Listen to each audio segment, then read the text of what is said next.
everybody, and welcome in to episode 59 of the Dorton and Duckett Debate Podcast. I am Lucas Dorton. I am joined by Josh Amiling again, folks. He's got the Seattle hat. He's been on the show a few times now. You're more like the regular. I feel like I should be put co-host. Nah, I haven't been on enough for that, but Well, we're always looking to replace Nick, so that's awesome, fine. awesome. That's fine. But first off, yeah, so for today, folks, as you can see by the title, just more draft coverage. Obviously, if you watched last week's episode, we did a full mock draft with Caleb Sipe, Nick, and myself from picks 1 to 32. Gave you our predictions, insight, what we thought would happen. So today is not going to be quite like that. We're not going to go pick by pick, but we are going to just kind of discuss the draft, some players' names that maybe should be worth talking about, and just some more maybe in-depth analysis that we didn't quite give you the first time around. But nonetheless, Josh, are you ready to do this thing? Well, let's get it, Lucas. Let's do it. So first off, obviously, Jacksonville's having the number 1 overall pick. I mean, Trevor Lawrence is a shoo-in to go to Jacksonville. I guess the only thing that I have to ask you about Trevor Lawrence is, do you see any flaws in his game? Because people have been talking that he is the best prospect that we've probably seen since Andrew Luck. What do you think about that? I mean, yeah, like even out of high school, because I kind of pay attention to the high school stuff. I'm trying to get into that more and more because honestly, recruiting services are getting better at predicting. Like if you go back and look, a majority of the time, especially in quarterbacks, they hit on who are going to be NFL prospects. So like even coming out of high school, Lawrence is like, hey, this guy's going to be a pro. So, I mean, there's not much. I guess there is some concern that I see get thrown around, and I got kind of a theory on it where sometimes he just has some really mysterious throws where he'll just force a ball, or he'll just have some really bad misses. And I just think the biggest thing is, if you look at it for the most part, those are earlier in the season against like a Georgia Tech, against like a Syracuse. Granted, they did have tough games against Syracuse, but teams like that where it's like, they're up 28.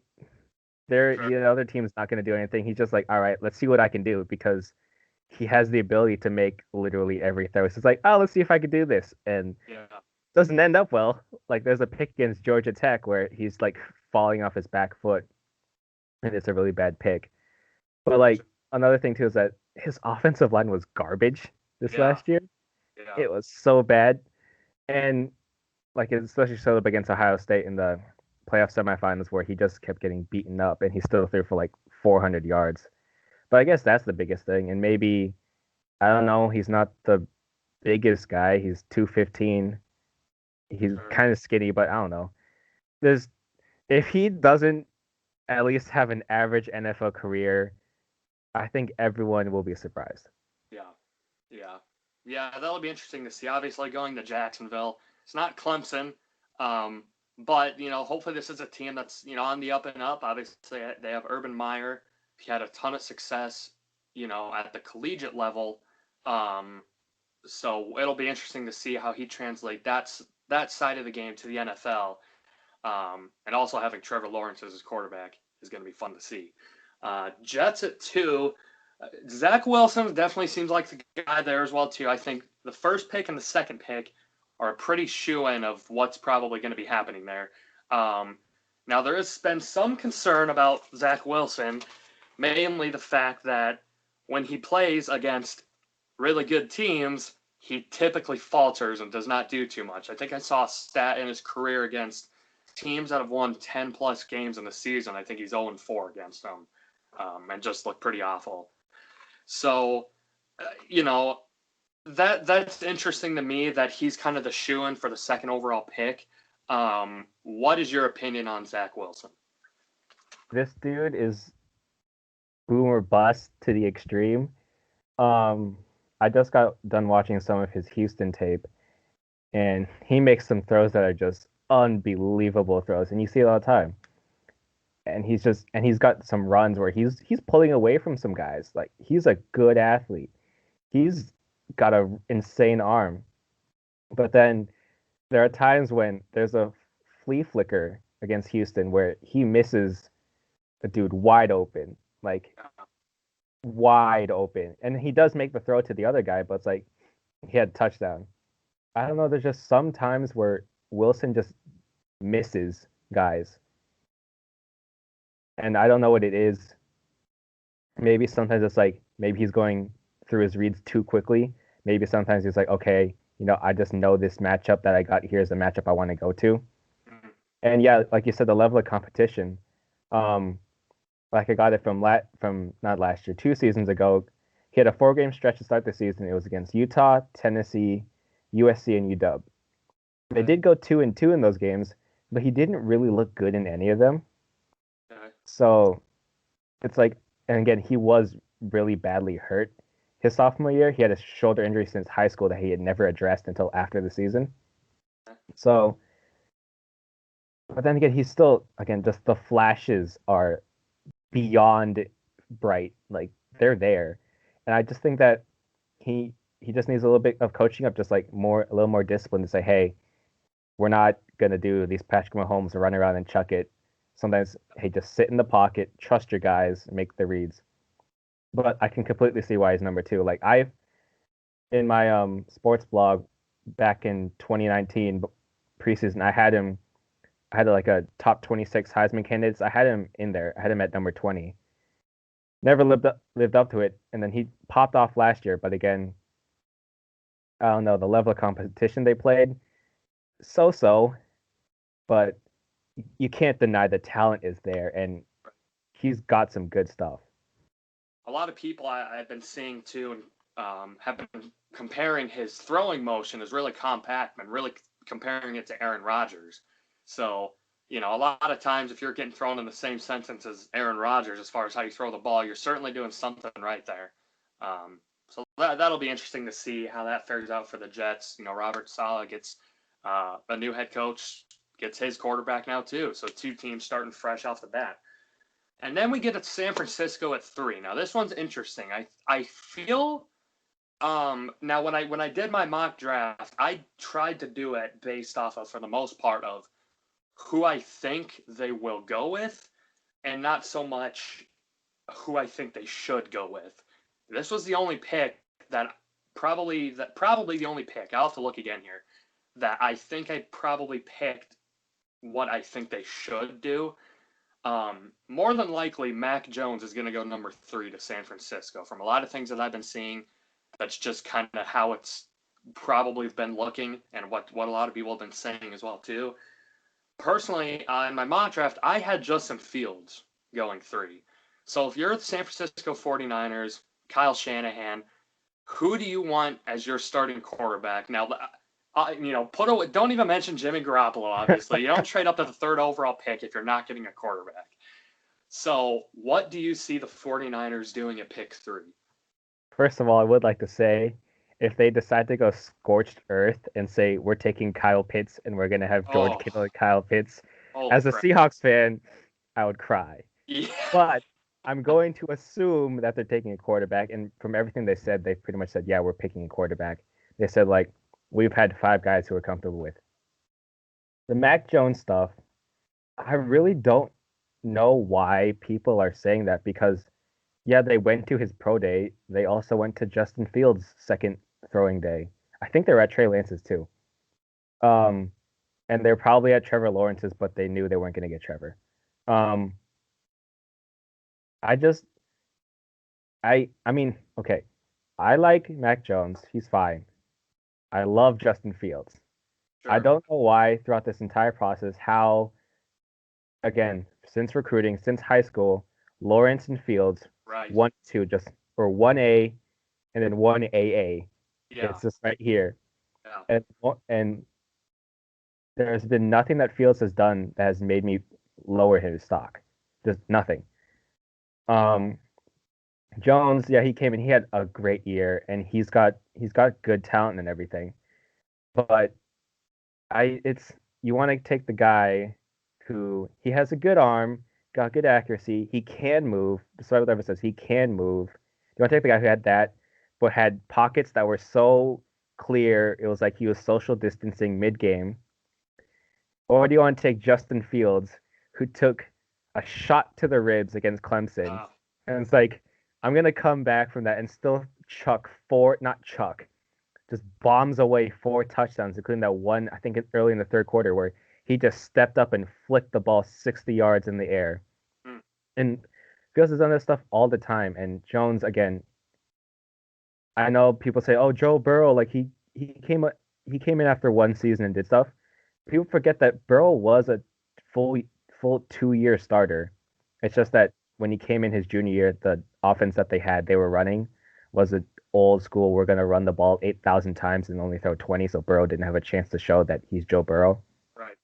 Again, I like Mac Jones. As a Seahawks fan, I'd be fine if the 49ers take Mac Jones. Um, because again, I think he'll be good. I think he'll be fine. He'll have a nice long career.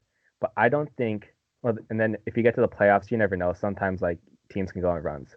But I don't think he's the guy who when everything breaks down, it's just clutch time. I don't think you want him. I think you want Fields. Because again, Fields is he's my number 2 quarterback, and he's gonna stay that way. So Um, when I was doing my player comps, I I kind of I did my comp for Justin Fields as Russell Wilson.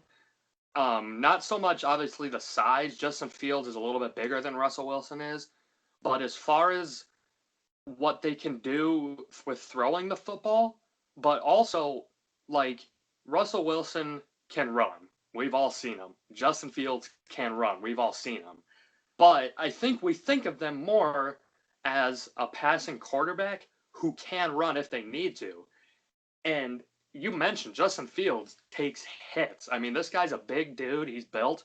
He can throw the ball. I believe he had what, like a 4.40 or something like that for quarterback play. yeah. I don't know if that's right or not. I could be speaking out of my butt there, No, it but was 4.40, yeah. 4.40. So with the way the NFL's shifting today, like, yeah, if you have a Mac Jones who's a really good ball thrower, can you win games with just that? Absolutely, you can.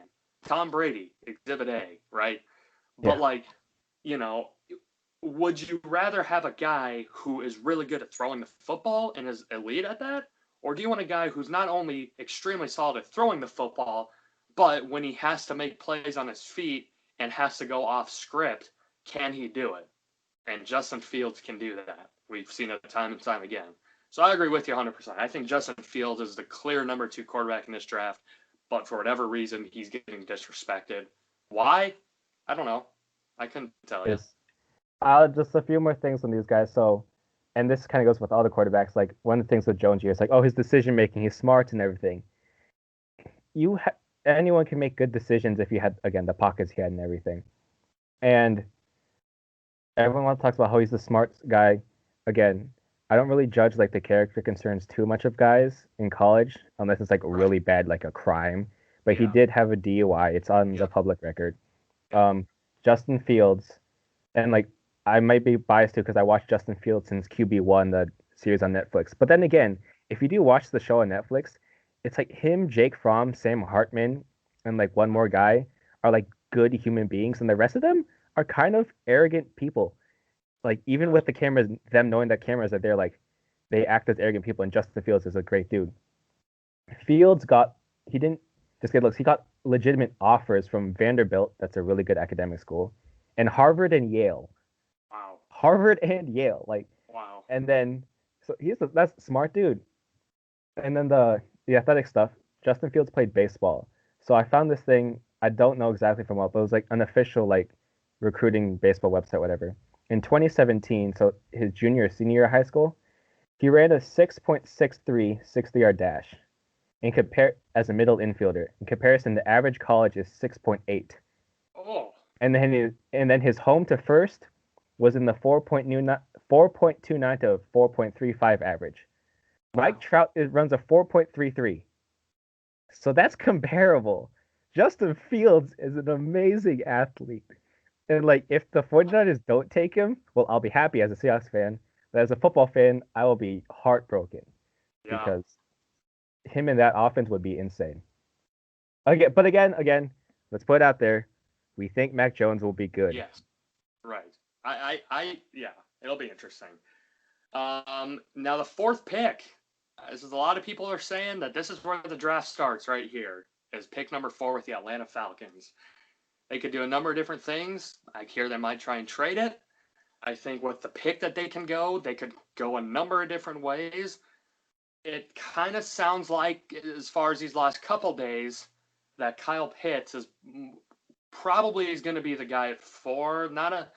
Probably like a 70% confidence rate that that's going to happen. But Kyle Pitts at 4.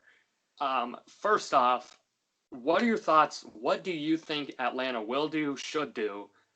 And I guess your thoughts on Kyle Pitts. I have no idea what Atlanta's gonna do, especially with all the rumors coming out. And like the GM did come out and say that Julio Jones is on the trading block. Yes. And one of the things I immediately thought was the Ravens need a wide receiver. The Ravens, again, these are 2 end of the first round picks. It's 27 and 31. Yeah, 27 and 31. So lower end of the first round, but those are still first round picks. You can bundle those, maybe a couple other picks. You trade those for Julio. Atlanta can still keep the number 4. If they are doing that, maybe that means, okay, they're going full tank. Maybe they do take a quarterback or trade back with the 4. I don't know. We'll have to see with the Julio stuff. But assuming they say, hey, let's run it back one more time with Matt Ryan, who's still a good quarterback, just needs help. Take Kyle Pitts. This dude is insane. Are you kidding me? Kyle Pitts is one of the freakiest athletes I've ever seen in just life. It's insane. Dude is huge. Dude runs like a gazelle. Dude, look, when he's standing, sometimes you see a tight end split out wide. It's like, oh, that's a tight end. If you took away the numbers, just put them all in random practice jerseys, he's like, oh, that's just a big wide receiver. Oh no, that's Kyle Pitts. That's incredible. Just best tight end I've ever seen coming out in the draft. Oh wow. I agree with that. Do you think going into the league right now is Kyle Pitts a top 5 tight end before he even takes a snap? Okay, so Kelsey, Kittle, Waller, sometimes I forget names. That's the problem. Sure. Kelsey, Kittle, Waller. Ertz isn't anymore because Ertz just has injuries. Yeah. I mean, probably. Yeah. I would think so. Physically, yes.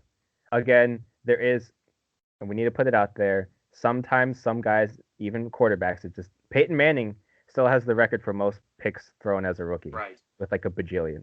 There's a learning curve. But maybe Pitts maybe Pitts does know how to get open sometimes in the league when he's facing when everyone there is an A+ talent. But maybe 8 games into the season, he's like, okay, I know how to get open now with all the subtle moves and everything, and then he'll just be Kyle Pitts that we saw in college. So I guess the only weak point is that he can't block defensive ends, but you don't want him blocking defensive ends. You want him catching passes. So and he likes to tackle too.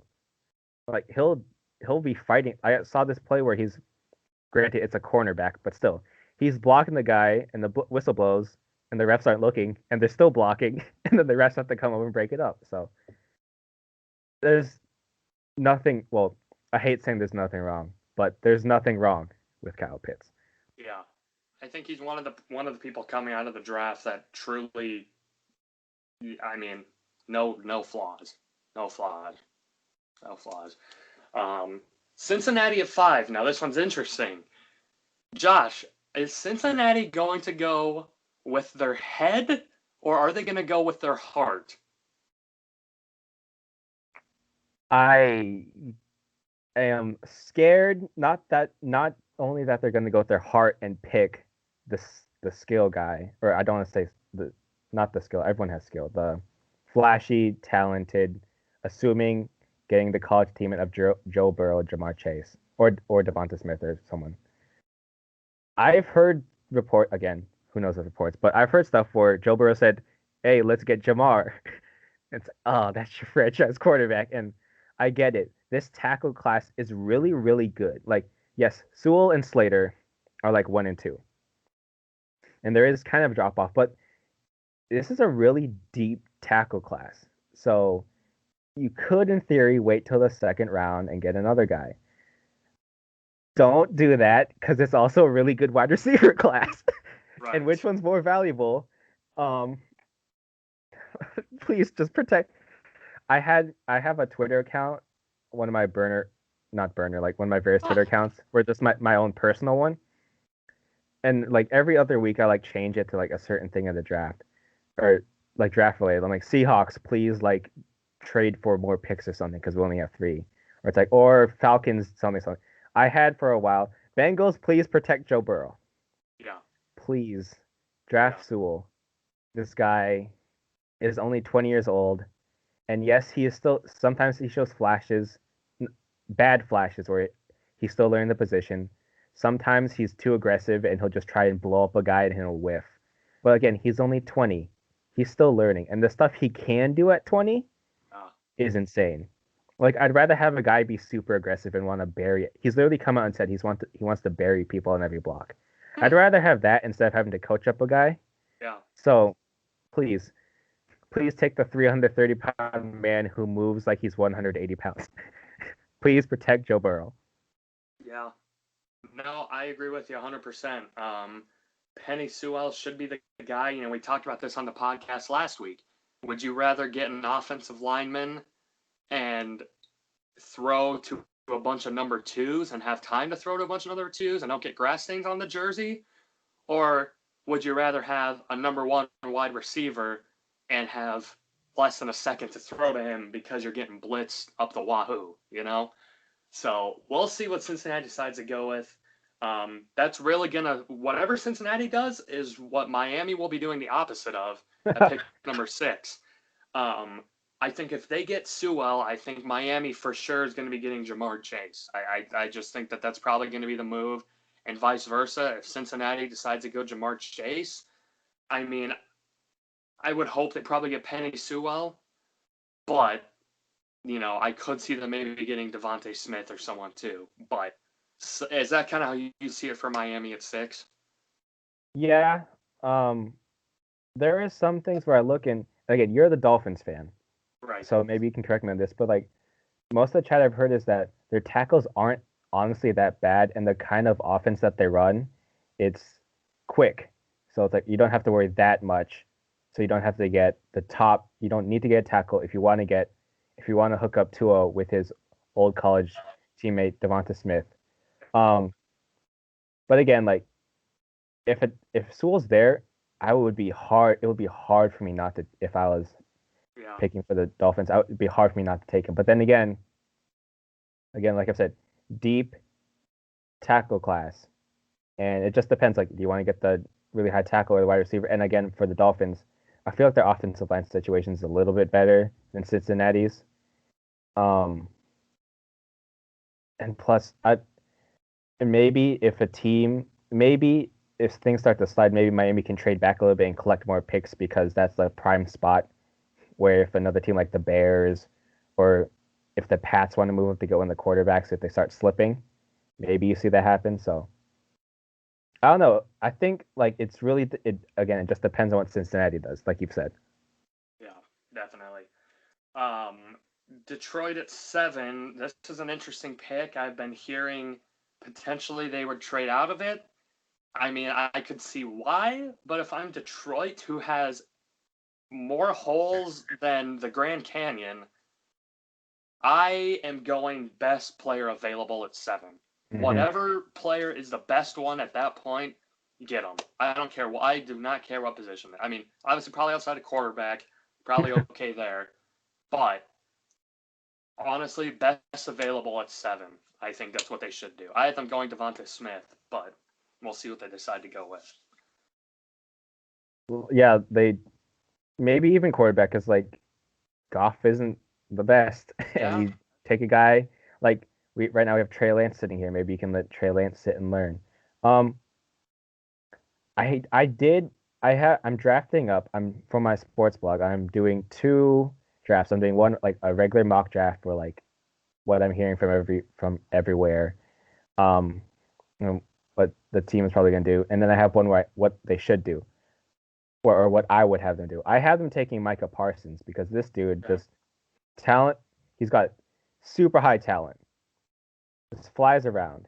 He is still learning how to play linebacker because he was a defensive end throughout high school. And you see it sometimes, and he even said it himself. There's a nice film breakdown. I wish I could credit the person, but you could probably find it. Just look up Micah Parsons breaks down his own film on YouTube. And Micah Parsons is breaking down his game against Minnesota. And like he talks about a lot where he's talking about his assignment, which is good. Like he stays in his gap, he sits in his gap and he gets contained. Or I need to go here, so I'm here. That's not how a linebacker thinks. A linebacker's like, see it and go. See it and Yeah. go. Yes, I'm containing this gap, but I could jump to this gap and make the tackle. That's pretty easy. That'd be pretty easy to coach out of once you get into the league. And again, with the line just in full rebuild, you can just draft the guy and let him learn. just and again, just best available. Like talent wise, this is like the epitome of best available. Because this is a dude who they were considering.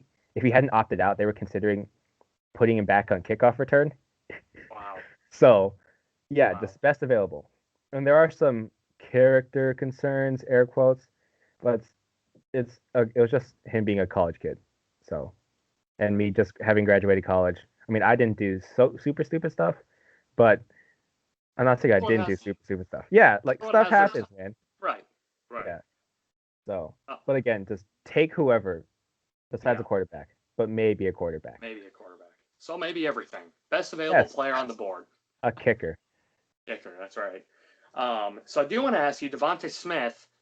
Now it came out. They his measurables: 6 feet tall, 166 pounds. Now that is small. Now obviously yes, he did that. What won the Heisman with that body, which is important to remember. But the college to the NFL is going to be quite a jump, and he's not going to be having Mac Jones throw to him. He's not going to have Nick Saban as his head coach. And NFL Open is a lot different from college Open.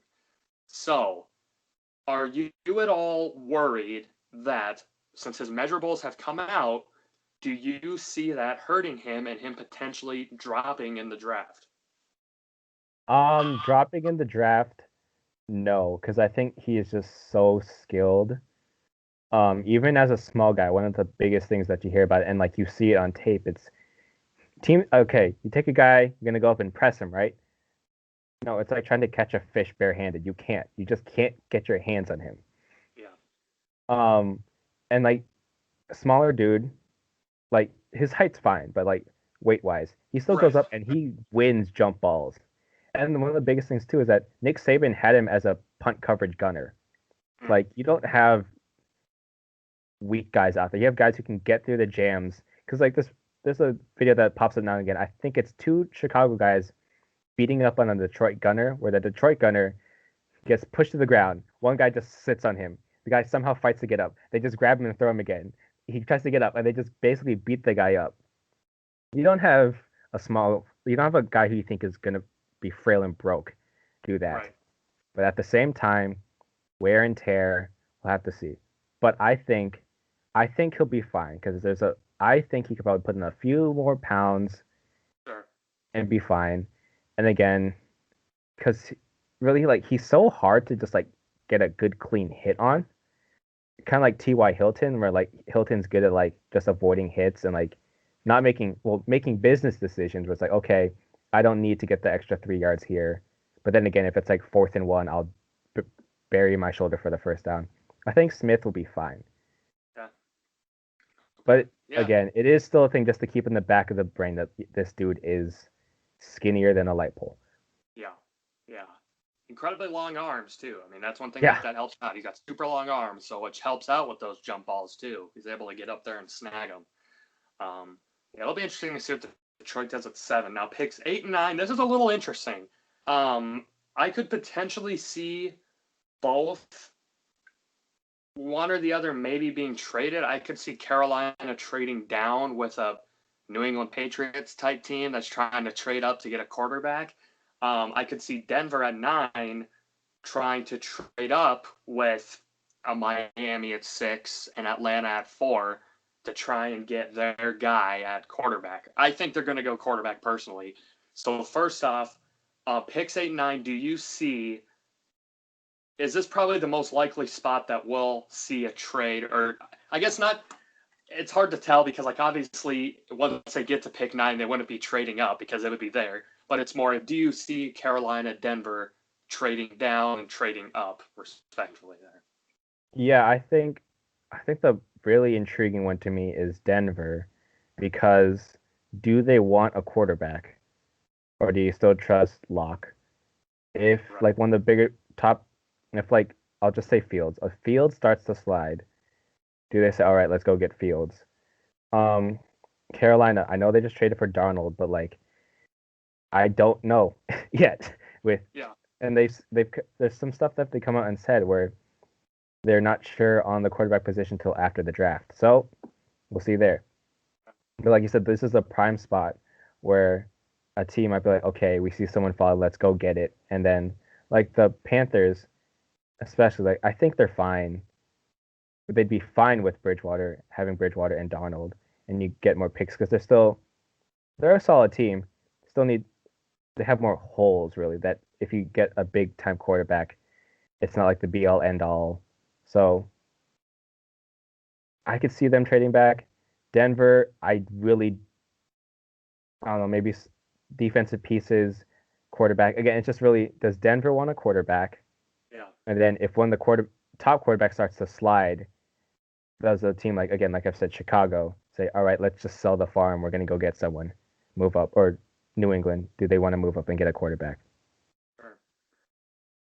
That's interesting that you bring up Chicago. We'll get to some of the other picks before that as well too. But I just quick note: Chicago is a team that really they do not have many holes. I mean, they are pretty sound all around, except for the most important one at quarterback, and that is where they're not.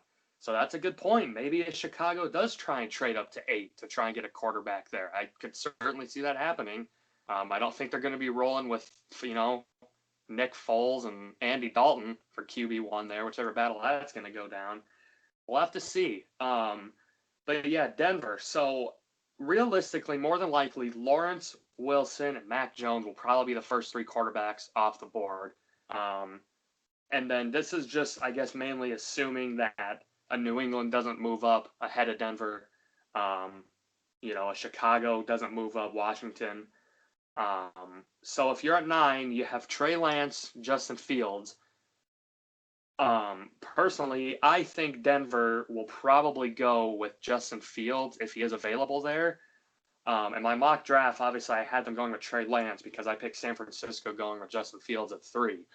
So I guess at 9, if Trey Lance is there, is that something that you think about, or is Justin Fields got to be the run it up to the podium pick? I think it's Fields.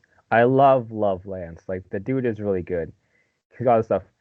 But one of the biggest tells, one of the biggest projections you can for a quarterback, especially, is just amount of reps. Including, okay, this is from his junior year of high school, junior year, senior year, and then the one full year, and then the one game played for Lance. His first 2 years in high school, he was on JV. So Trey Lance in that time, over 28 games, he has thrown 430 passes. Patrick Mahomes last year threw 588 passes in 15 games. Lance, that was in 28 games. I love Lance. He's a great dude. Just I can actually say something like from my own personal experience at the beginning of the pandemic and everything. I actually was able to join Trey Lance to like this whole like nationwide Bible study group, like group chat and everything. Like he like said, hey, swipe up on Instagram. He joined and he like actually participated stuff. Like he was active in it. Right. Um, so good dude, smart guy. He got an offer from Cornell. Um, good athlete. He's he's a winner. Like he won. They won the national championship game. There was a 3rd and 23 in like early in the fourth quarter from the 44-yard line of the opposing team. He ran for a touchdown. Mm. He's got a great arm. But again, 430 passes. And again, there's the level of competition thing, like the FCS. Will say though, real quick, on the FCS thing, some people say, yeah, the FCS talent isn't as good.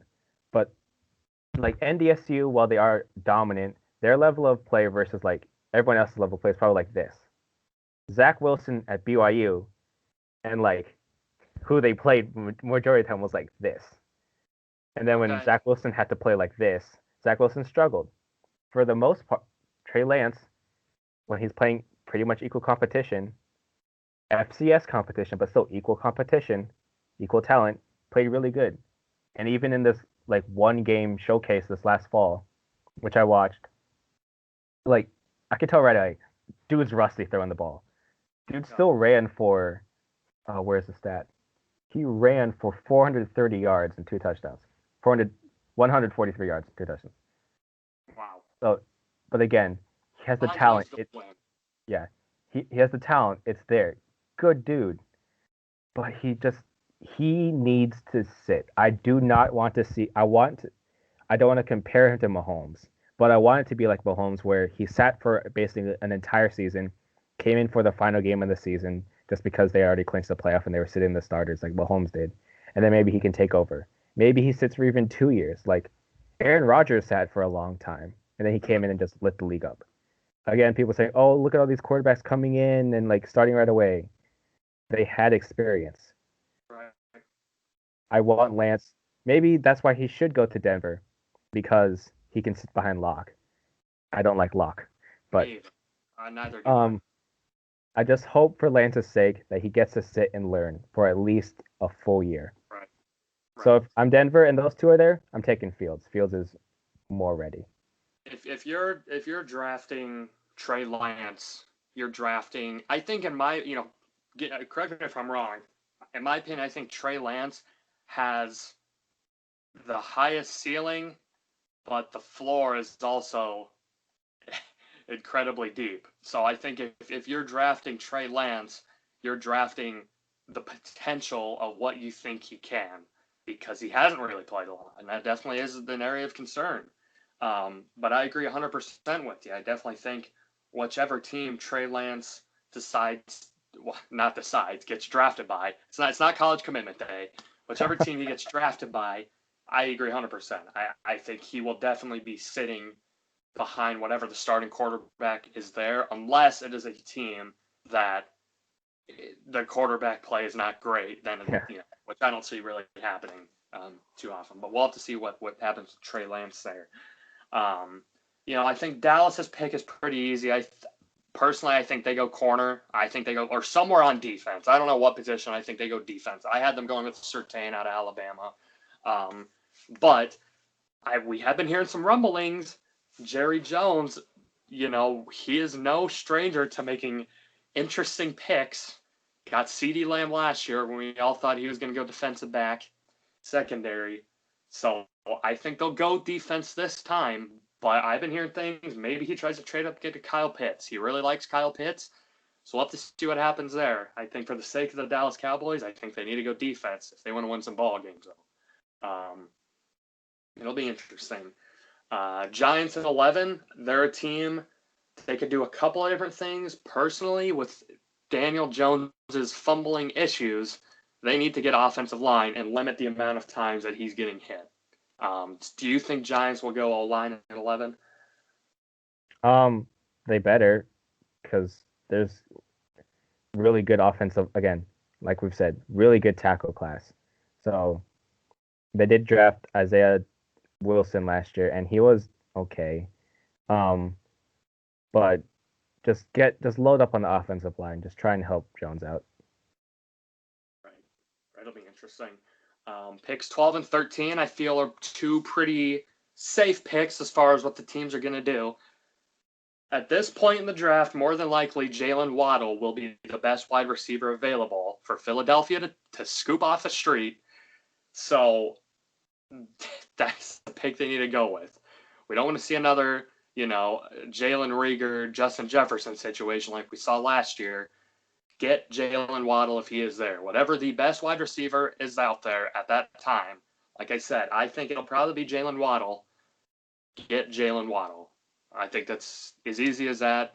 I guess, what are your thoughts as far as the wide receiver class goes? What is your ranking, I guess? I don't know. I don't know how far you went, 1 to 3, 1 to 5. Where do you have the wide receivers ranked? Well, personally, I did look at like 236 players, and I looked Okay. at. I love wide receivers, so I looked at 44 of them, and sometimes it's hard to find tape on guys because, like, again, I don't have access to anything. So, like, I'm trying to find like random like people doing breakdowns, but they have the all 22. But for at least the rankings of the wide receivers, I do have Smith by this much at 1, Yeah. and then Chase at 2. Jalen Waddle is my 3. Yeah. And then we can get to the other guys later. The only thing that concerns me with Waddle is that he did suffer a high ankle sprain and a broken right ankle. And yes, we've seen many guys come back from injuries like that, of course. But the thing is, like, I got an example from Tyler Lockett, the Seattle Seahawks wide receiver. He broke his ankle in like the second to last game of the season. That was a while, 4 seasons ago now, maybe 3. And the first year, like, Lockett was back game 1 of the next season. I'm like, cool. But like you could see it, like he's just a tick slow. And then again, a year coming off of injuries, you hear guys say like, man, it takes a while for like your brain to say I'm not hurt anymore. I feel like Waddle will be fine and he should be up and running. Like he was running around, well, hobbling around in the national championship. So we'll give him credit for extreme toughness there. But Tyler Lockett recently came out and said, yeah, I have lost half a step. I don't need it. He clearly doesn't need it. Right. But yet sometimes imagine if Tyler Lockett had that half a step back. Yeah. My fear is that Waddle loses that half a step. And I still think he'll be fine. Dude's insane. But maybe he didn't lose just half a step. Maybe it's more than that. Maybe just he never gets that explosiveness back. Now, don't draft being afraid of this stuff. I still think just look at the talent. He's got it. But it's just a little thing to keep in the back of the mind where hopefully it doesn't happen. But I think Waddle will be fine. Sure. But it's just back there in my head. Yeah. It'll be interesting to see what happens there with Jalen Waddle. I think the guy's incredibly talented. But as far as the injury thing, I mean, that is fair. That is a big concern that you certainly have to keep in consideration when you're drafting him. Again, Chargers, Minnesota, I think they'll both go offensive line. I know definitely the Chargers, Minnesota. Minnesota was a little on the fence as far as defensive end, offensive line. Personally, I think they should go offensive line. Yeah, they should. But Mike Zimmer loves his defense. He does. And I know there's no like there's no Watt brothers, there's no Bosa brothers, there's no Myles Garrett. But the defensive end / pass rushers, still really good. And like Kwity Paye out of Michigan, yes, he's still kind of raw and learning, but he's got some stuff where I see like dude could fit Minnesota really well. And another dude is Trayvon Merrick, the safety, going to either team, especially the Chargers. I know the Chargers have Derwin James. They've drafted a bunch of other safeties, but James keeps getting banged up. Yeah. And like Brandon Staley, the new head coach who just came in, he loves running 2 safeties like a lot. So those are some other names that might be consideration there. But again, offensive line. We saw it in the Super Bowl. Offensive line. Yes. That is a good point. Zimmer is a defensive guy. Obviously, likes to get his defensive players. But I think if you want to win ball games, you got to give Kirk Cousins the extra, couple seconds. So I think you got to get offensive line if you want to win some more ball games. So we'll have to see what Minnesota decides to do there at 14. So 15 is the New England Patriots. That is where they're supposed to pick. I think a lot of people think that New England will probably try and move up to maybe a Carolina at 8, potentially Detroit at 7, to maybe get a quarterback. Now, if they don't, at 15, Trey Lance is probably going to be the guy that's there at 15. Um, but if they do trade up, do you think I obviously, you're Justin Fields guy. You obviously said that a couple times, but a lot of people have been talking, Trey Lance might be the best fit for New England if Justin Fields is even there. So do you think at 15 or when they trade up or whatever, if they have a chance at Fields or Lance, which one do you think they go with? This one's interesting because with the Cam Newton re-signing, and despite what people say, like Cam Newton did have a pretty good year last year, and then he got COVID and everything just kind of got whacked out. And plus, like he was throwing to slow humans. Yeah. So it would be interesting to see a Lance go there and like learn behind Cam Newton. But again, I still think Fields, just Fields is so good. Yeah. Where I think take Fields and like Cam is getting older, He is getting a little more banged up. If Cam just suddenly goes down, I don't want to see Lance just, oh, okay, you got to start like game 4. I'd rather see Fields there. Sure. Even though, man, I cannot get into my head that New England would move up. Like, it's just ingrained. It's ingrained in me that they're just going to either sit or they'll trade back, and then they'll draft some defensive player you've never heard of.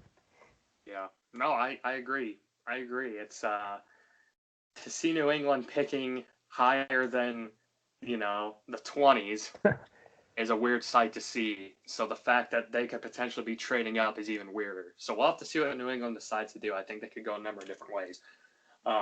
Arizona and Vegas, both of these picks they're tougher. They're tougher just because I don't know if there really is a clear thing that they should go. I had Arizona going with J.C. Horn, the corner out of South Carolina, and then I had Vegas going with Micah Parsons from Penn State to help shore up the middle of the defense there. Both of those teams, you think they go defense? You think they go another route? What do you think they try to do there?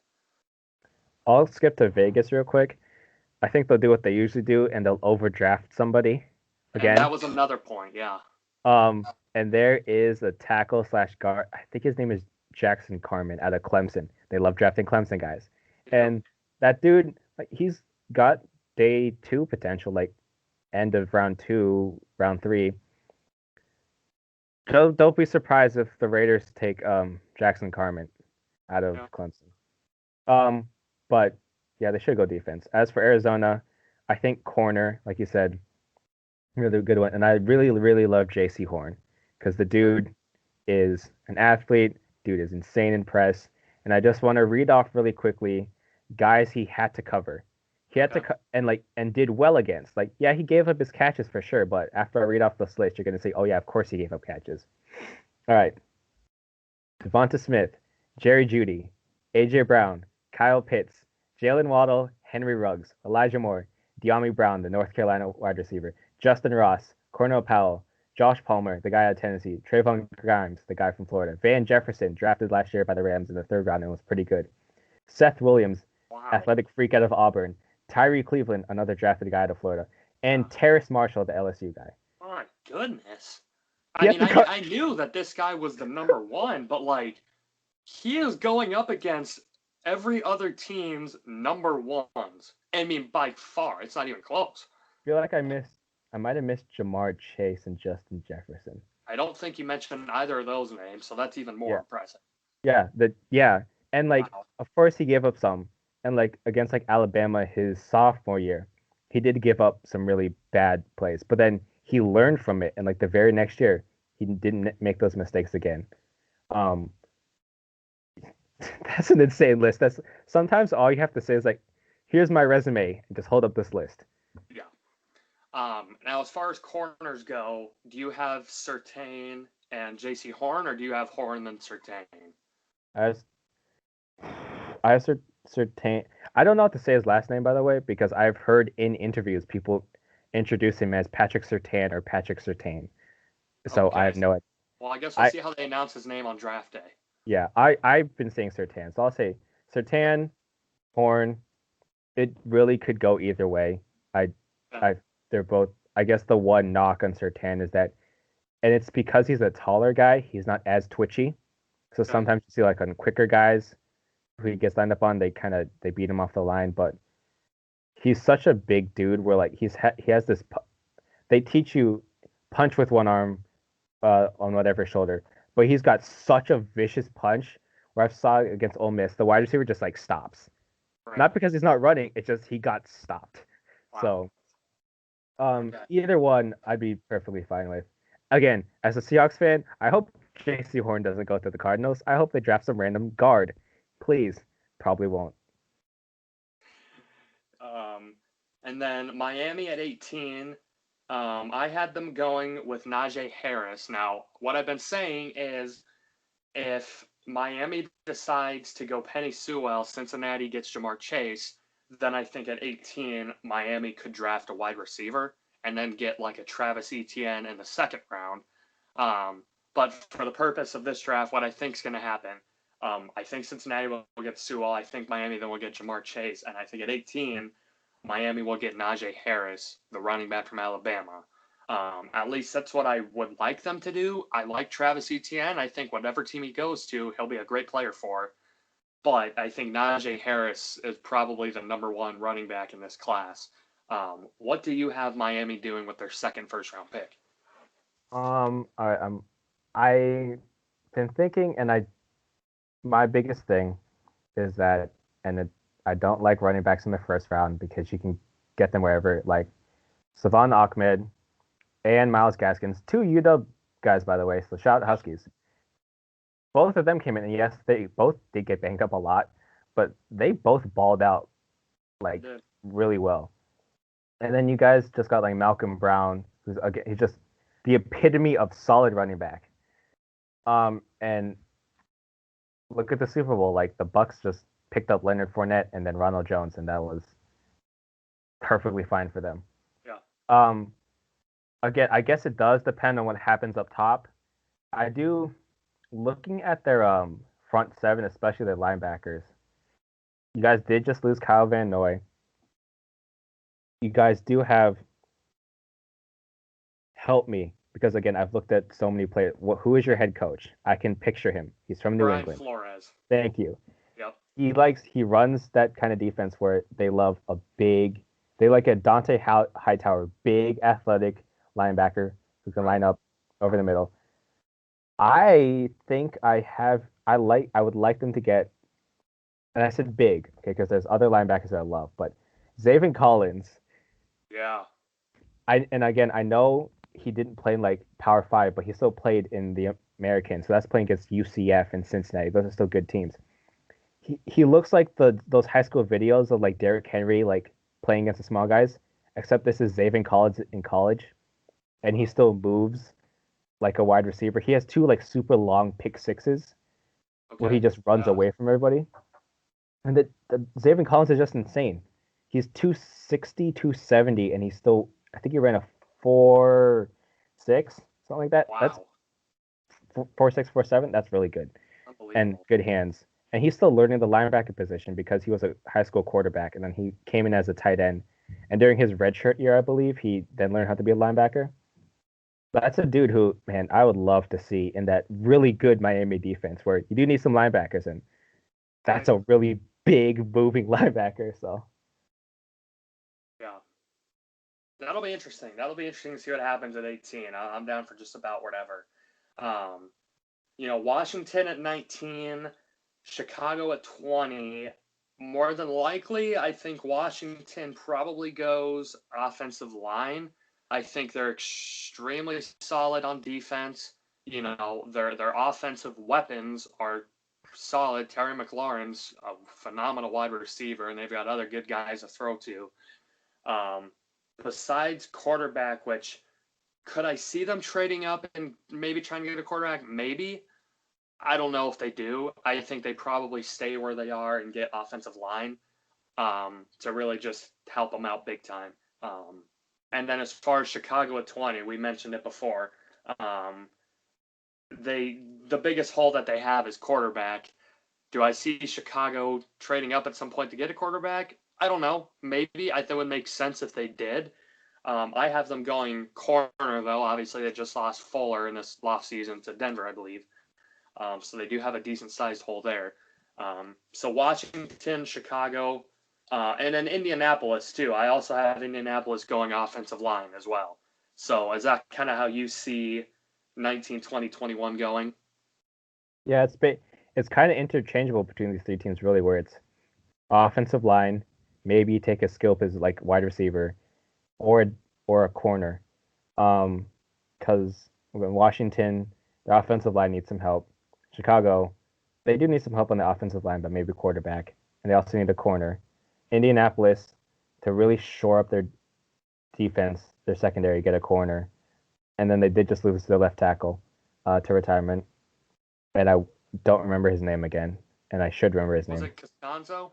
Yeah, shout out to Costanzo, dude. Like that dude was awesome. We never talked about him because no one talks about offensive linemen, but shout out to Costanzo. But yeah, those are the first two teams. Washington and Chicago are teams where they have more holes, so maybe you take like the offensive lineman, and maybe Indianapolis is like we're like right there, so let's go get a wide receiver for Wentz or something.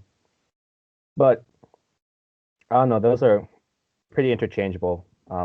You might see like drafts where it's like, oh, corner tackle, then it just flipped. So Sure, yeah, sure. And then you got Tennessee at 22. I think it could go a couple different things. I could see them going defense. I could see them going offensive line. I had them going wide receiver. I had them going with Rashad Bateman out of Minnesota to really help. I mean, just be a extremely explosive offensive team there. So we'll have to see what happens. And then the Jets at 23.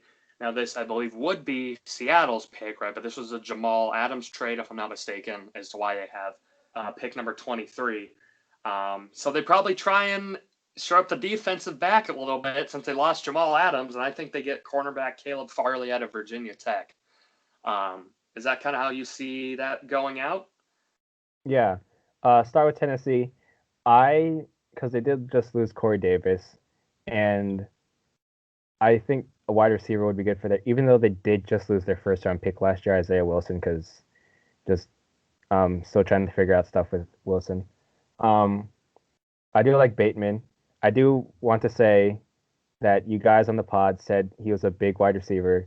Dude is 6 foot 190, so he's not big, but he plays bigger. That's the thing. Like Yeah. on tape, you would think it was weird. In high school, he was listed at 6'3", and then he got to college, he was listed at 6'2", Hmm. 215, and then his pro day weighs in at is 6 foot 190. Wow. Okay. And yet he over the summer he did have really bad COVID for 2 weeks. He also has asthma. Okay. Um, which maybe he did like lose some weight over the summer. I'm assuming he did, but he probably got it back. But again, I love Bateman. Dude's awesome. So I'd love to see him go to Tennessee. But maybe they take a tackle because they did just lose their first round pick from last year. On the Jets, yeah, they still have holes. Yeah. I could see them going just anywhere on defense. I would love to see them get Jeremiah Owusu-Koramoah because I love that guy. He's in the Jamal Adams mold where you can just line him up everywhere. I hope they don't because I'd like to bring up another point you guys said in your pod about Isaiah Simmons, where Isaiah Simmons struggled last year. He's physical freak, can do it all. I loved him, struggled because again we talked about it earlier learning curve. From day one they said Simmons, you're doing everything. You Sure. cannot do that, especially No. at linebacker where it's like, oh, do I cover? Do I blitz? Do I keep contained? Do I just sit in the zone? When they figured out, okay, we need to dial it back for Simmons. Simmons started just becoming a linebacker again, just started making plays. I hope with Cormo, I hope they just say, if he goes to the Jets or wherever he goes, okay, you're doing this. Right. Just have And one then after, specific. yeah, after a month, okay, we'll add on a little more. And then he'll just be like the Jamal Adams mold. I'm not saying he'll be Jamal, but he'll be in the Right. Jamal Adams mold where he's a safety. He's You lining work up in. at corner. He's lining up. He's blitzing. He's just doing it all. Yeah. And like Robert Saleh, defensive minded head coach, had really good linebackers in San Francisco. That's another dude where, man, that would be a really fun fit there. Um, Pittsburgh, I think it's pretty safe. I'm assuming they're going to go running back, whichever the best one available is. If it's Najee Harris, ETN, Javonte Williams from North Carolina. I'm drawing a blank on the other North Carolina guy, too. I know there's two of them. Michael Carter. Yes. I think whichever best running back is available at 24, I think it's pretty safe. That's probably where Pittsburgh's going to go. They don't really have a whole lot of holes. So maybe they go there. And then Jacksonville at 25, I think they go smart pick, and I think they protect the franchise, as Caleb was talking about, and they go offensive line to protect Trevor Lawrence there. I think both of those picks are fairly easy. As far as who they pick, I don't know. I went with ETN and Alex Leatherwood for back-to-back picks there, but whichever the best running back and the best offensive tackle is out there, I think is what Pittsburgh and Jacksonville does at 24 and 25. I think that's pretty safe there. Do you see it otherwise, or is that kind of how you see it too? Yeah, like again, everything we've heard is that Pittsburgh's going to take a running back. My only problem is that like I know their running game wasn't that good last year, but it's because their offensive line wasn't that good, and I believe they're about to lose Alejandro Villanueva to the Ravens. I think they're still in talks, but I think the Ravens are doing the thing where after May 3rd, you sign a guy who doesn't count towards compensatory picks, and like he's cheaper. So I think that's what they're doing. So if I was Pittsburgh and being smart, offensive line. And another guy apparently a good fit and who they've been talking to is Osa Odigizua, the defensive lineman from UCLA, who's just super talented, and just stick him in the middle and just forget about it. So that might be a name that just suddenly pops up. Okay. And then Cleveland, Baltimore, New Orleans, 26, 27, 28. I'm pretty confident. I think at 26 and 28 with Cleveland and New Orleans, I think both of them go defense. I both have them going with edge. Now, before Baltimore's, I'm not 100% confident on, just because obviously they just traded one of their offensive linemen to Kansas City, and they also need receiver help. So I had them going edge. I could potentially see them going, whatever best wide receivers available, whatever best offensive linemen's available. But 26, 27, like I said, 26 and 28 with Cleveland and New Orleans, I think both of those guys will go edge. But 27 is a bit of a mystery with Baltimore. What do you think there? Yeah, this is like usually when it gets down to the 20s, that's where like the draft, like the first round, really gets mysterious. Yeah. But especially here, I would love if Cleveland got another pass rusher. There's again, like we've said, there's not the top tier guys that we usually get. Well, not usually get that we're accustomed to, but good talent there. So there's a bunch of defense. Jalen Phillips is one. Yes, he has injury concerns, but it's football. Someone could just be over in like a Ryan Shazier. That's just an unfortunate example, but yeah. So just Jalen Phillips, I do love him. Super talented. Maybe that's who they go with. Line him on the opposite side of Myles Garrett. Again, like we've said earlier, Baltimore might package those two picks and other picks and try and get Julio, and well, there you have your wide receiver. If not, I do like them taking edge. They just love drafting edge players. Like even last year, not a draft, but they traded for Yannick Ngakoue, just because we just need more. And so there's a bunch of, again, I've mentioned some edge players who could go. And yeah, New Orleans, somewhere on defense. Maybe edge because they did just lose Trey Hendrickson, but maybe corner too, maybe even safety, maybe even wide receiver if they want to just get someone besides Michael Thomas. Yeah. So this is the part where it gets really dicey for mock drafts. This is, I agree 100%. I think 20 plus, I think most cases, I think in this one, 26 plus is, I agree 100%, is extremely difficult just because these are the teams that are really good, so they don't have a whole lot of holes, so they could just probably will go best available. Now, Green Bay at 29. Packers, if you are listening to this podcast, Do not get a quarterback that will not see the field in 3 years. Don't get a quarterback, okay? If you're Green Bay, you either get best wide receiver available or a linebacker that can plug up the middle of the field and stop the big runs. Those were the two biggest holes that they had going into last year's draft, and they ignored both of them. Now, yes, they got an A.J. Dillon, was okay, but that is where their big struggle is, and that might be why they lost in the NFC Championship game to Tampa Bay. Now, I have them going wide receiver. I have them going with Kadarius Toney from Florida. I think, obviously Devontae Adams is the clear number one there, and which is great, but there are times, as shockingly as it is, that Devontae Adams isn't open, and that he is double covered, and the throws are a lot more difficult. It would be nice to have an explosive playmaking guy like Kadarius Toney there to help him out. And that's a guy as well. I saw him a ton at Florida that not only on the offensive side of things, but on the special teams unit, he can make a ginormous impact. Returning the balls for big gains. I believe he had a few touchdowns on kickoff punt returns. So I've been going with Kadarius Toney. Now, what do you see Green Bay doing at 29? Honestly, I see them still pissing off the entire fan base and not doing that and not getting a wide receiver. Because there's two sides to this argument.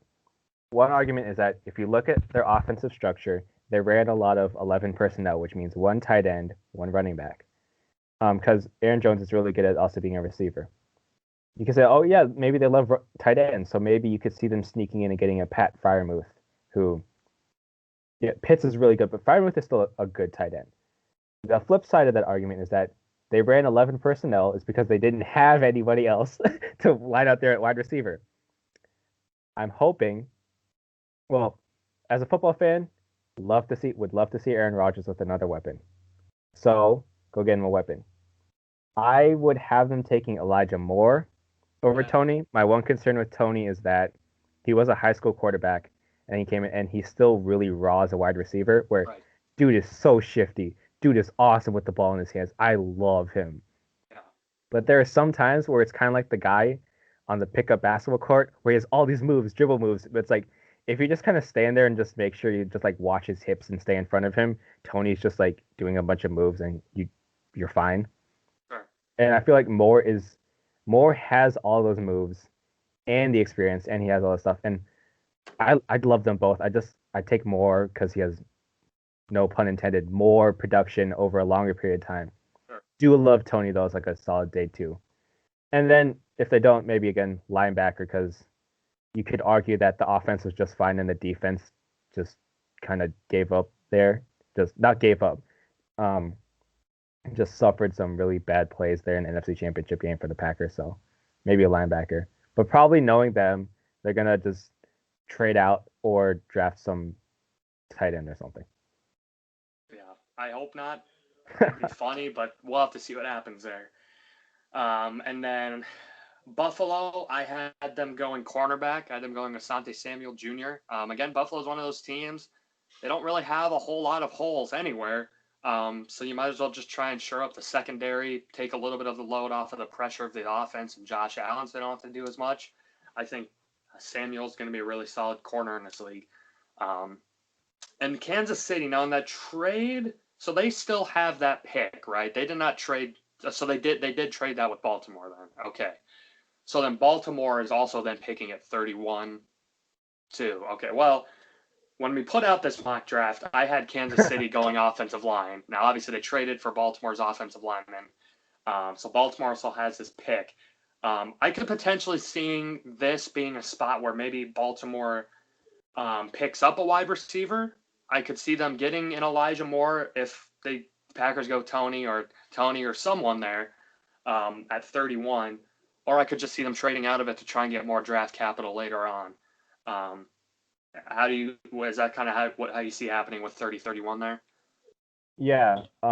Buffalo, one thing they don't really have, they have Trey White, great corner. Yes. But having another guy, I do like Asante Samuel Jr.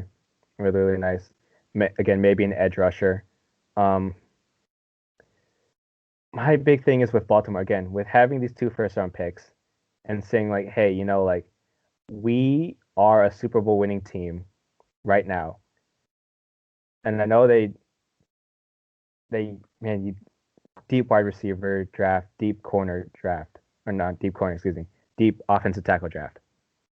But again, if Julio Jones is just if he truly really is Yep. available, Yeah. go get Yes. Julio Jones because I would love to see that. That would be awesome. So maybe that's what you can do. But if not, again, like you've talked about already, defensive and edge rusher, and then a wide receiver because there are good ones if they decide to keep their picks. Go get Julio, please. That'd be awesome. If you can get Julio, that would be ideal. That would be ideal at 31. And then the 32nd pick, Tampa Bay Buccaneers. Again, who knows with what they could do? They brought back all of their offense, brought back all of their defense. They don't really have any holes. Just for the sake of the mock draft, could they trade out of it? Probably. They probably will. I did no trades though, and I had them going with an edge rusher, Rosa out of Miami. Obviously, Ndamukong Suh's getting old on the defensive tackle side. Who knows? Like I said, they don't have really any holes, but they just either go with the best player available at that point or they trade out of it. Yeah, there's like two UW guys, possibly Joe Tryon, edge rusher. He opted out. Levi, nope. Levi Onzuzurike. I still need to learn how to say his last name. I'm getting it. Those are two guys on the defensive line. Rousseau is another guy, and I cannot have it pass without mentioning Rousseau. He did opt out, and people are like, why'd you opt out? And he said in an interview that he opted out because his mom was a COVID nurse and he wanted to retire her. He like just get her out of that. Just let's get money. Let's retire my parents. Let's make sure my mom doesn't have to deal with all this stuff. Sure. What a awesome thing to do. Last act, yeah. Yeah. Fortunately, he's getting dinged because he only had really, if you look, he only had 6 games of flash. He flashed brightly, but he flashed, and then when he tested, dude was so stiff. Okay. Like dude was like, yeah, like a board, but great dude has the talent. So I mean, I would love to see him get picked in the first round, get that first round money, and go retire his mom. He's getting drafted in the first 3 rounds, Oh, so he'll be absolutely. able to Probably retire his first mom. two. Yeah, so that's awesome for him.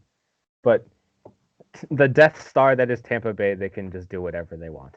Right. Yeah, that's the If they luxury. draft a quarterback, that's the problem. I could see them maybe getting a quarterback in the later rounds potentially. Tom Brady ain't going to be there for forever, but we'll see what happens. Well, folks, that was a 2021. I said we weren't going to do every pick. Well, we pretty much ended up doing every pick anyway, but that's okay. More analysis is always good. Josh, do you have any players or stories or anything that you want to highlight or look in on more that maybe people aren't talking about as much?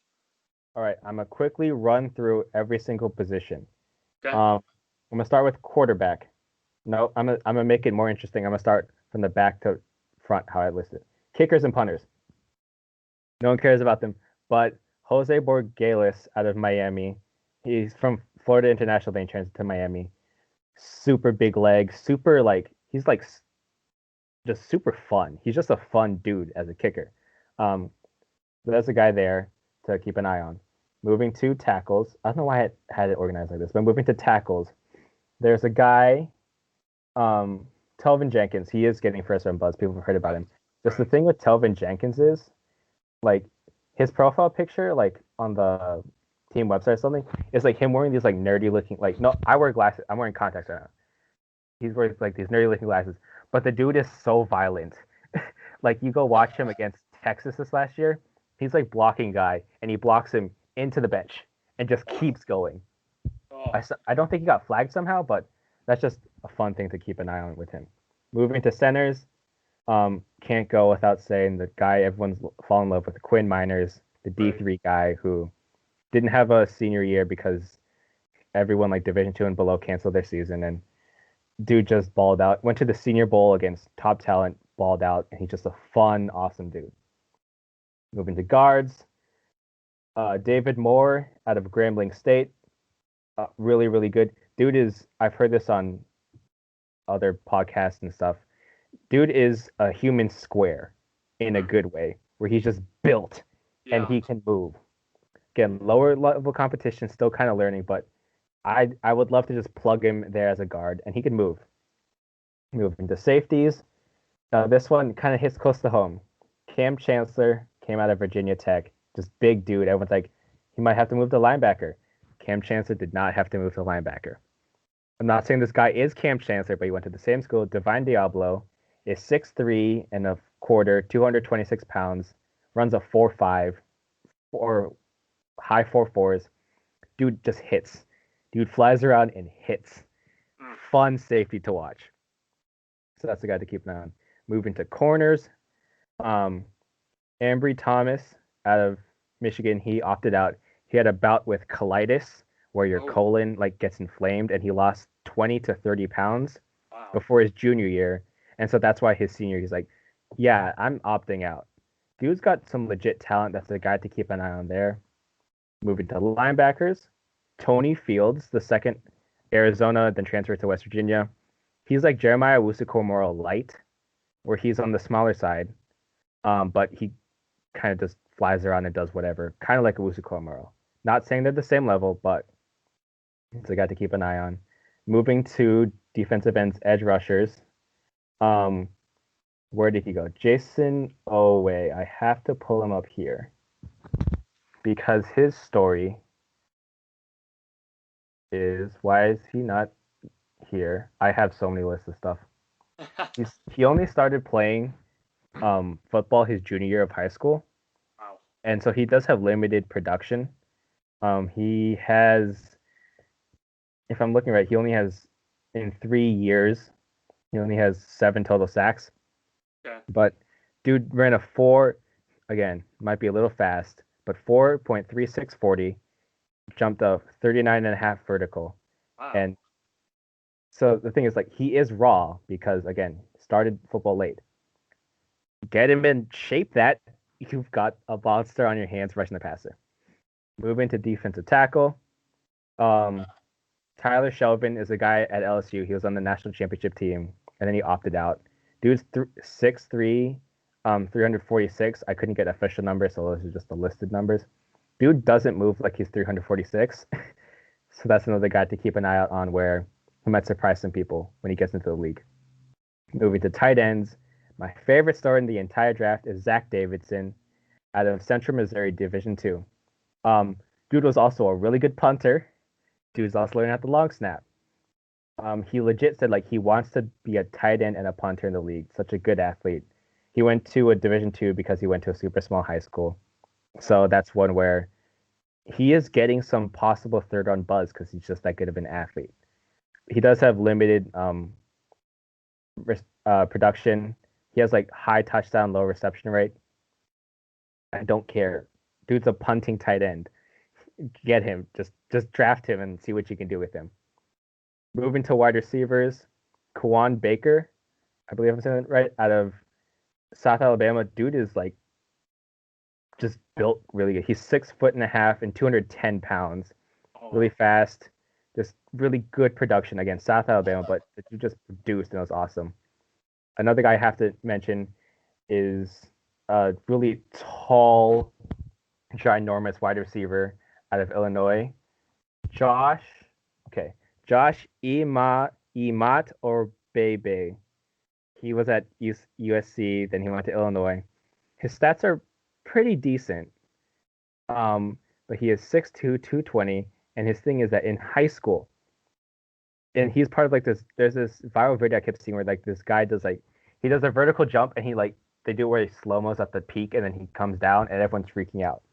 And I never knew it was him until I was able to dig a little deeper. He jumped a 47.1-inch vertical in high school. Really? Dude, that's insane. Those are numbers, like if you go look at like NBA combine numbers where those guys are jumpers, that's up there. And that's in high school. And he kept it at his pro day, he jumped like a 46. So probably just kind of tired that day at his pro day. So that's just another name to keep an eye on. Moving to running backs real quick. Personal favorite, just play Jarrett Patterson out of Buffalo. I saw him run for over 400 yards and like 8 touchdowns in the game. And unfortunately, his coach took him out with the like exact yardage away he needed to break the overall record for rushing yards in the game. and he also needed one more touchdown to break the record for total yards. And then the backup running back like took all those yards. Oh, So it's like great, but no. Again, he's a smaller dude. Patterson is 5'6.5", 195, but he plays like he's 220 pounds. He's really sturdy. He has the production. Just you go look at his numbers. I think I did the averages and stuff. If he had had a full season this last COVID impacted year, he would have had over 2,000 yards. Um, just insane. So that's a guy to keep an eye on. And also Rakeem Boyd. Shout out to Last Chance You guys. yeah. He was at Independence and then he went to Arkansas and he just kept producing. And pretty sure he's gonna get drafted. Better be drafted. And finally, we move to quarterbacks. The last one. There is this dude Brady Davis. He went to Memphis and he didn't really play there, so he transferred to Illinois State. He is a dude who has a really big arm. He's really athletic. He's just fun to watch. He does have sometimes where it's like, oh man, that's a really bad miss. But coming from Illinois State, like dude has some really intriguing talent where like he could come in for like a game if he suddenly was just needed and he comes in for a game or two, he might wow some people. So Brady Davis out of Illinois State, and those are my random sleepers. Well, thank you for that, folks. That's really informative. Got every position in there. You love to see that. You love to see that for sure. Um, yeah, nonetheless, so I'm really excited for the draft. I always tell people this is my favorite, like, non-live sporting event ever. It's the draft for sure. I'd even maybe put it above a couple live sporting events too. We'll have to see. But I'm pumped for the draft. Maybe your Seattle Seahawks try and trade into the first round, get a pick there. We'll see what happens. Who knows? Probably not, but you never know. You never know. So, Josh, would you like to give out any of your Twitter handles or where people can find you at? Yeah. So I've mentioned my blog, my football blog here and there. It's a sports blog, but I usually just do football. So it's the Almost Always Football blog. You can find me on Twitter at Josh_Ray_A. And I just made a Facebook page for the Almost Always Football blog. Again, I'll be coming out with I'm coming out with just positional breakdowns. I don't know if I'll be like ranking guys because the way I listed it, like some of the guys I have alpha or listed in the list, I'll probably have them higher in my own personal list. But position by position breakdown, I'll have again the mock draft of what I think is going to happen, then a mock draft of what I would do, and then maybe some other things coming up, and maybe I'll branch out and do other sports. But Maybe. seeing how for the last month I've been staying up till 2 a.m. grinding and looking at these tapes, and I'm not even like a professional like draft guy, and like hearing how these draft guys like they say like yeah I'm already starting on next year's draft. It's like man, I kind of want to do that, Hmm. but that sounds awful. I might never write on anything other than football or the draft ever again. So we'll see how that goes. You're committed to it, and I love to see it. I love to see it. Well, yeah, definitely, folks. Be sure to follow all of those pages on Facebook and Twitter. Josh does a great job with his sports takes and his analysis. You know, it's going to come from an educated background, too. So it's not going to be just throwing opinions out there for no reason. There's reasoning behind it. Follow those. If you want to follow our Twitter pages, you can follow myself at Lucas_Dorton. You can follow Nick at Doetkott. You can follow the official Twitter page of the podcast at DND_podcast. So be sure to do that. And then subscribe to us on YouTube as well, too. Definitely try and get the name out there. Share it with as much people as you can. And if you would like to be on a show or come on a show sometime in the future, let any of us know. And we'd love to have you on just like Josh is on today and the last few times. But anyways, Josh, thank you very much for coming on. I really appreciate it. I hope you had a good time again. Well, you'll certainly be back for sure. Yeah, man, this was awesome, man. Always a good time. Always a good time. Appreciate it.